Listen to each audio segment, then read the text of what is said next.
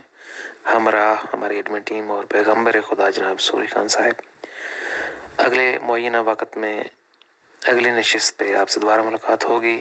آپ سب پر خدا کی سلامتی۔ اس محترمہ کو میں نے جواب دے دی ہے، عورتوں کا کیا کنٹریبیوشن اور مقام ہوگا۔ میں پھر ان سب لوگوں کو یہی کہتا ہوں کہ ہم آپ کا مذہب نہیں بدلتے، آئے اور یہاں یونیورسل خدا سے ملاقات کریں، یونیورسل انسان بن جائیں، اور اگر خدا سے مل چکے تو پھر تو مطلب رہ گیا بہت پیچھے۔ خدا تو آپ کو آگے کھینچ دے گا، اور وہ وعدے جو اس نے کہے ہیں وہ میری دنیا ہوگی پھر۔ تو یہ دور جو ہے خدا کی دنیا کا ہے، تو آئیں اور مسیح کے مددگار ہوں، کیونکہ میں تو یورپ میں زیادہ سیمینار تعلیمات دے رہا ہوں، تو یہ مہربانی عطا صاحب کی یا سوری صاحب کی کہ وہ کوشش کریں یا دوسروں کی، تاکہ تعلیمات آپ تک پہنچ جائے۔ تو خدا نے چاہا تو پھر اگلے سوس میں ملاقات ہوگی۔